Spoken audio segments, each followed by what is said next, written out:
Hi, my name is Clifford Beal. I'm the author of Gideon's Angel, and I'm here today to read you an exclusive extract from my forthcoming novel, which is a prequel to Gideon's Angel, called The Raven's Banquet. And this is exclusive to the Solaris newsletter. Northampton, 1st of July, 1645. Yesterday they came for me. 5 horsemen pounded up the lane at a fast trot, scattering the squealing pigs that rooted by the roadside. All in buff and blackened harness, they reined in and dismounted right in front of me. I had seen their likes before, troopers of Generals Cromwell and Ireton, and it was their new model army that had wreaked havoc amongst us only days gone by upon the field at Naseby.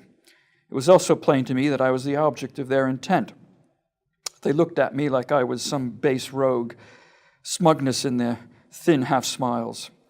The one who was their sergeant stepped forward, spurs a jingle and hand on sword hilt, the visor of his pot thrown open, revealing to me the face of a man who had seen much war. His right cheek was fiercely scarred, the skin seared red and raw, and the stink of sweat, wood smoke, and gunpowder preceded him. "Be you Richard Treadwell?" he demanded. I tried to straighten up and put weight on my crutch, the green wood of the spindly thing bending precariously under my arm. "I am Colonel Treadwell, of His Majesty's Army of Horse. What business do you have with me?" The sergeant reached into his knapsack without taking his sunken gray eyes from me and drew out a letter. And he did so, and as he did so, I saw out of the corner of my eye one of his fellows barge into the house. "Richard Treadwell," he said, rasping in the halting tongue of a rustic newly acquainted with the written word, "you are hereby taken into the custody of Sir Thomas Fairfax, and, by his authority, thou art to be transported to London, arraigned on the charge of treason, and detained at the pleasure of Crown and Parliament." He handed me the warrant, which I read rapidly, even as my ears began to ring. It said little more. I offered my surrender to Sir John Havers at Naseby. "It's at his pleasure that I'm to be held here," I protested. "I see no order relinquishing that right, and it will take more than this paper to get me to accompany you." The sergeant's eyes remained locked onto mine. His reply, when it came, was delivered in quiet firmness. It was my first taste of the new order of things in this world. "I am under orders to bring you out whether you say yea or nay, or would you have me break the other leg to convince you?" The cold throb deep in my right thigh was no gentle reminder that I could hardly walk, let alone run for it. I lowered my head in recognition that I was now, and I had a new warder. His comrade emerged from the cottage and undid the strap of his pot helm. "None but a woman and her boy inside. Let's look inside. It looks like she has a full larder. What do you say we stay here for the night and make our return on the morrow?" The sergeant looked at his companion and shot me a sideways glance. He cocked the visor of his pot, turned on his heels, and removed his gauntlets. "Listen, Bill," spoke up the other again. "A good bed lies in the hall. The first bed I've laid eyes on in nearly 2 months." I saw the sergeant look up to spy the sun where it hung in the sky, and so to calculate the time.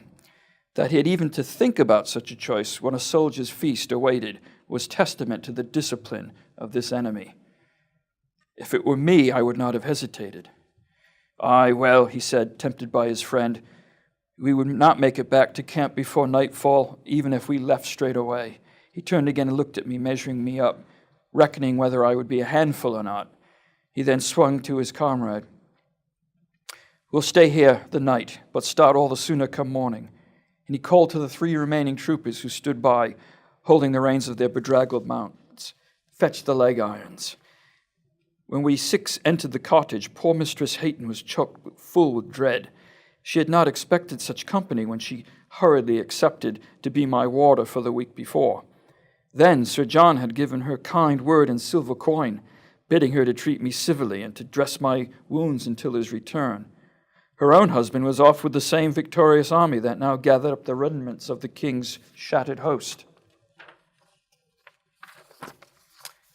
It is no natural thing to make war on one's own countrymen. But alas, we all were driven to it. After 4 stinking years in this hellish fight, I must confess I find it a hard thing to put a sword into another Englishman. Yet not even me, jaded and corrupted as I am, had expected things to go on for this long. We had danced a grisly reel these past months, the king's forces winning a few, Parliament's rebels winning a few more.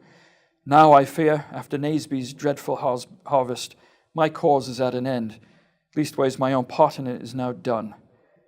The goodwife scuttled about the house as the rebels tracked in a week's worth of grime. She said not a word, but cooked them a meal and brought them beer and lit a taper for their pipes. As for me, I was evicted from the bed in the loft and shackled near the cool stone of the hearth. One cuff around my good ankle, the other end set and clamped upon an iron ring in the fireplace. And so we spent the evening, the three troopers well fed upon settle and chair, laughing and cussing, the sergeant and his corporal at the table, Mistress Hayton perched upon the four-posted bed next to her boy and awaiting every balked command, and me sitting in the dust of the hearth like a dog, far too close to the fire for a summer's night, and slurping cold porridge. After the sole tallow candle had burned down to just a thumb length, the corporal took his leave.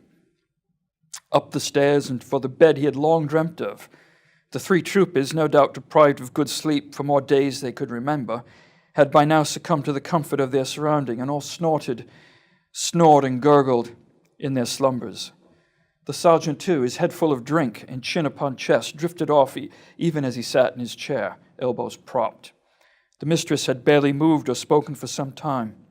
I could just see her white cap and neckcloth in the gloom as she stroked her son upon the bed. And then I heard her quiet voice speak, and she was speaking to me. "It's not of my doing, sir." "I know," I replied. "Don't reproach yourself, good wife. It was my choice to live to see this fate." She was silent for a moment, looking at me where I lay. "How did they take you?" she whispered.